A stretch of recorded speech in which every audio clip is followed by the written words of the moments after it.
بسم اللہ الرحمن الرحیم۔ السلام علیکم ورحمۃ اللہ وبرکاتہ۔ ان الحمد للہ نحمده ونستعینه ونستغفره ونعوذ باللہ من شرور انفسنا ومن سیئات اعمالنا، من يهده الله فلا مضل له ومن يضلل فلا هادي له، وأشهد أن لا إله إلا الله وحده لا شريك له، وأشهد أن محمدا عبده ورسوله، أما بعد، أعوذ بالله من الشيطان الرجيم، بسم الله الرحمن الرحيم، من عمل صالحا من ذكر أو أنثى وهو مؤمن فلنحيينه حياة طيبة.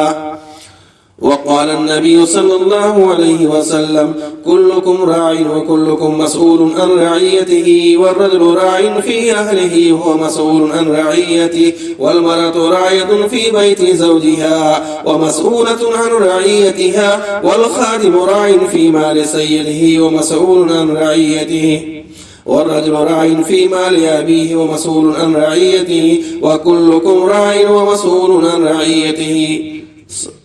صحیح البخاری۔ برادران اسلام، سماج اور معاشرہ کیا ہے؟ ایک ساتھ رہنے سہنے کا نام معاشرہ ہے، اور معاشرہ انسانوں کا ہوتا ہے، جانوروں کا نہیں۔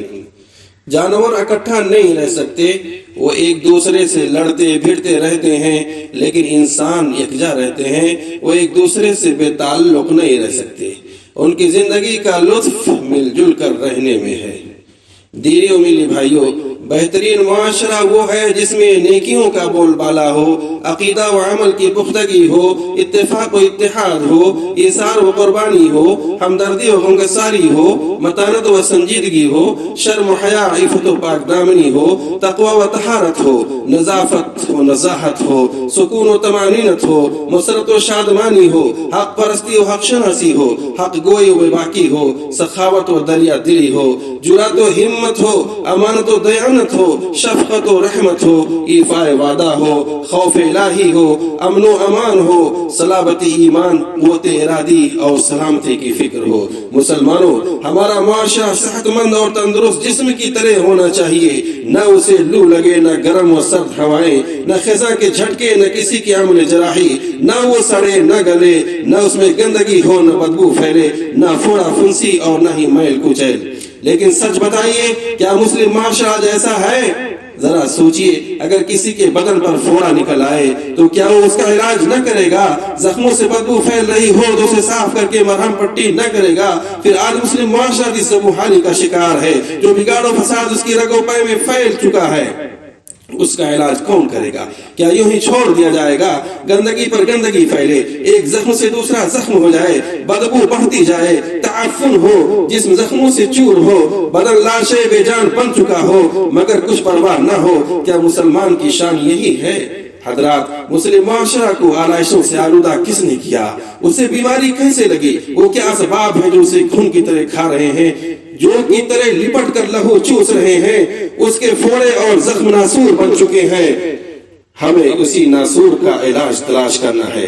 ہمارے معاشرہ کا حال کہیں ایمانی و اخلاقی سوال ہے، کہیں عقیدہ کی کمزوری اور مداہنت، کہیں ارکان اسلام سے دوری تو کہیں دین سے بیزاری، کہیں ترک سنت ہے تو کہیں غیروں کی نقل، کہیں بخل و جہالت ہے تو کہیں غیر اسلامی رسم و رواج، شادی بیاہ کی تقریبات میں خود نمائی اور فضول خرچیاں، بغض سکینہ اور حسد، ایک دوسرے کا تمسخر اور استہزاء، تن آسانی و اقربا پروری، کہیں بے شرمی و بے حیائی ہے تو کہیں بے پردگی و بے حجابی، آپس میں بدامنی، اختلاف و انتشار، غیروں سے یارانہ، اپنوں کی جڑیں کھودنا، دوسروں کو سر پر بٹھانا، کہیں نشہ خوری ہے تو کہیں جوا اور لاٹری، کہیں چوری ہے تو کہیں ظلم و زیادتی اور ڈکیتی، رہی صحیح کسر موبائل نے پوری کر دی کہ غیانیت اور فتنوں کا وہ سیلاب امڑ آیا کہ اللہ کی پناہ، معاصی و منکرات، برائی و فحاشی کے رشتے ہوئے ناسور۔ کیا مسلم معاشرہ ان سے آلودہ نہیں؟ ایک دو زخم نہیں، جسم ہے سارا چھلنی، ایک دو زخم نہیں جسم ہے سارا چھلنی، درد حیران ہے کہ اٹھے تو کہاں سے اٹھے۔ یارو ہمارا شور کب بیدار ہوگا، ہم کب جاگیں گے؟ معاشرہ جل رہا ہے، ہر گھر میں آگ لگی ہے، گلی گلی شعلے اٹھ رہے ہیں اور ہم خواب غفلت میں پڑے نیند کے مزے لے رہے ہیں۔ ان ساری چیزوں کو آنکھوں سے دیکھنے، کانوں سے سننے اور عقل سے سمجھنے کے بعد ہم اندھے بہرے گونگے کیوں ہو جاتے ہیں؟ ہم اصلاح معاشرہ کی اپنی ذمہ داریوں سے کیوں بھاگتے ہیں؟ یاد رکھو، معاشرہ کی اصلاح تبھی ممکن ہے جب ہم اپنی ذمہ داریوں کو ادا کرنے میں خلوص سے لگ جائیں گے۔ اگر مسلمانوں کا حال یہ ہے کہ عموماً اکثر مسلمانوں کا حال یہ ہے کہ دنیاوی معاملات میں ہم خوب چاق و چوبند رہتے ہیں اور دینی معاملات میں کاہلی، سستی اور لاپرواہی بلکہ چشم پوشی اور مداہنت کرتے ہیں۔ والدین کو اولاد کے دین کی فکر نہیں ہوتی، شوہر بیوی سے اور بیوی شوہر سے لاپرواہ ہوتی ہے، قائدین عوام سے اور عوام قائدین سے مطلب نہیں رکھتے۔ نتیجہ یہ ہے کہ جس کا جدھر منہ ہے ادھر ہی وہ بھاگ رہا ہے۔ لیکن یہ بات خوب یاد کر لیں کہ سماج کی یہ ناسور اگر یوں ہی بڑھتے رہے اور ہم نے ان پر روک لگانے کے لیے اپنی ذمہ داری ادا نہیں کی تو آخرت میں باز پور سے ہم نہیں بچ سکیں گے۔ رسول صلی اللہ علیہ وسلم ارشاد فرماتے ہیں، تم میں سے ہر شخص نگراں ہے اور قیامت کے دن تم میں سے ہر شخص کو اپنی رعیت کے بارے میں جواب دہ ہونا ہے۔ حکومت لوگوں کا نگراں ہے، مرد اپنے گھر کا نگراں ہے، عورت جو اپنے شوہر کے گھر اور اس کے بچوں کی نگراں ہے، غلام جو اپنے مالک کے مال کا نگراں ہے، سب کو اپنی رعیت کے بارے میں جواب دہ ہونا ہوگا۔ لہذا آگاہ رہو کہ تم میں سے ہر شخص نگراں ہے اور تم میں سے ہر شخص کو اپنی رعیت و ذمہ داری کے بارے میں جواب دینا ہوگا۔ میرے بھائیوں، آخر میں گزارش و اپیل کروں گا کہ بزرگوں، دوستوں اور جوانوں، اگر ہمیں سماج و معاشرہ کو بہتر بنانا ہے تو پوشیدگی کھلم کھلا ظاہر و باطن ہر حالت میں اللہ سے ڈرنا ہوگا، ہر حال میں عدل و انصاف کو قائم کرنا ہوگا، رشتہ توڑنے والوں سے رشتہ جوڑنا ہوگا، بھولے کو رستہ دکھانا ہوگا، ظلم و بربریت کا خاتمہ کرنا ہوگا، اپنی خاموشی توڑنی ہوگی اور حق کا بول بالا کرنا ہوگا، عفو درگزر سے کام لینا ہوگا، اسلامی اصول و ضوابط پر عمل کرنا ہوگا، اللہ کا فرمانبردار بندہ بننا ہوگا، اپنے عمدہ اخلاق و بلند کردار سے لوگوں کے دلوں کو جیتنا ہوگا، بے نمازیوں کو نمازی بنانا ہوگا، اندھوں کو روشنی فراہم کرنا ہوگا، ضلالت و بدعات کو مٹا کر اللہ کی توحید کو عام کرنا ہوگا۔ اگر ہم نے ان باتوں پر عمل کر لیا تو ہمارا سماج، ہمارا معاشرہ صحت مند جسم کے مانند ہو جائے گا،